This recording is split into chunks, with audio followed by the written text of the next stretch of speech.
Como sabéis, en el libro del Génesis vienen dos relatos de la creación, uno de ellos en el capítulo 1 y el otro en el capítulo 2.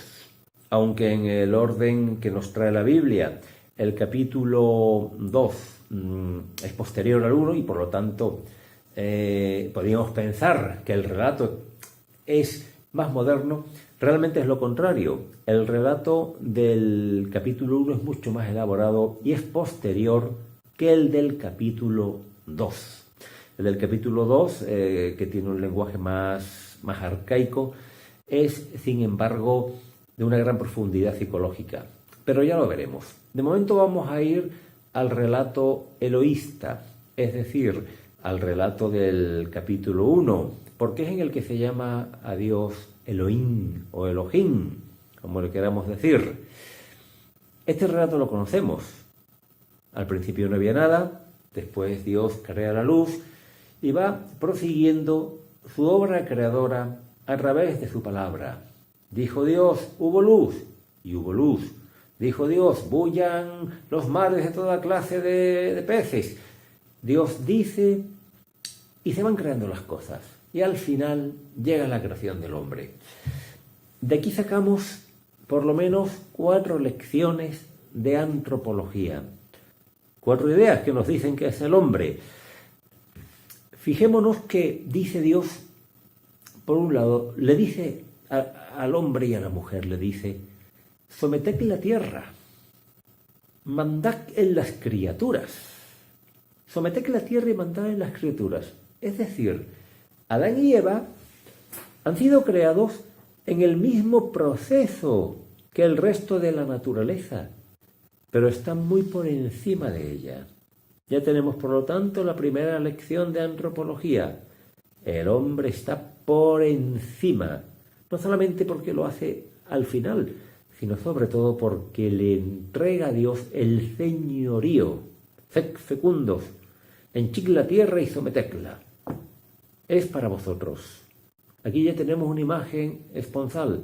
Dios regala una casa, un hogar en el que vivir al hombre y a la mujer y los coloca por encima de todo lo demás. La segunda lección de antropología viene por el uso de la expresión semejanza, porque dice el texto este del capítulo 1 del Génesis, el primer relato de la creación, dice, hagamos al ser humano a nuestra imagen, como semejanza nuestra. Aquí es curioso observar que eso no lo dice antes con ninguno de los animales. No lo dice tampoco de la luz, por ejemplo. Podría decirlo de la luz, ¿no? Podría decirlo de cualquier animal. Sin embargo, no lo hace. La única semejanza, la única vez que se usa la palabra semejanza es para referirse al hombre y a la mujer. Y, desde luego, el texto no establece ninguna semejanza entre los animales y el hombre. Luego ya parece como que no sea el hombre un animal evolucionado, sino que esté relacionado con la semejanza de Dios. Hay otro detalle más, y es que parece que hay como una especie de ruptura en la obra creadora. Por lo que comentábamos antes, va diciendo Dios, exista esto, haya luz, y la luz fue. Haya luz, es como una orden. Sin embargo, cuando llega al hombre parece que Dios se vuelve sobre sí mismo y dice, hagamos, en plural, hagamos al ser humano a nuestra, en plural, a nuestra imagen y semejanza. Y aquí los padres de la Iglesia siempre han visto una imagen de la Trinidad. Dios se vuelve sobre sí mismo, sobre su interioridad, sobre la Trinidad, sobre el corazón de sí mismo, de tal manera que Dios va a hacer al hombre y a la mujer a imagen de la Trinidad. Toda la Trinidad actúa en la creación del hombre y la mujer. Pero hay algo más. una cuarta lección de antropología. Y es que con los peces, con los reptiles, con las aves, con los mamíferos, con ninguna criatura, ni vegetal ni del reino animal, menciona el relato la diferencia sexual. No dice los mamíferos y sus hembras, no dice el león y la leona, no dice nada de eso. No se menciona diferencia sexual con ningún animal, pero con el hombre sí. Y además menciona esa diferencia sexual inmediatamente después de decir, a imagen de Dios le creó, ¿verdad? A imagen de Dios le creó, macho y hembra los creó. Luego macho y hembra es la imagen de la Trinidad.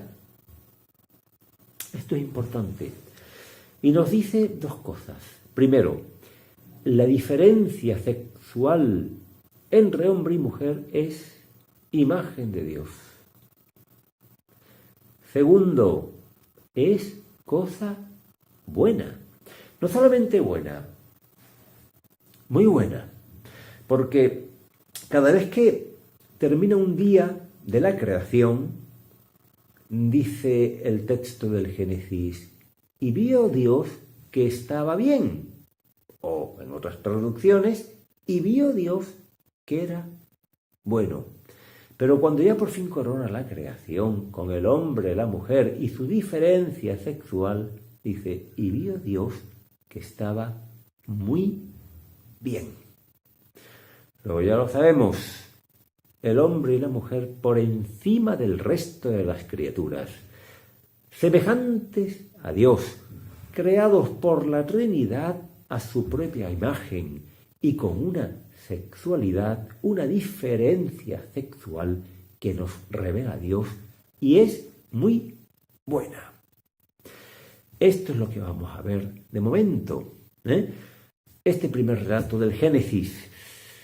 Así que ya lo sabemos, la diferencia sexual con sus signos, y sus signos son los órganos sexuales, nos relacionan con la semejanza de Dios y no del reino animal. Hasta la próxima ocasión.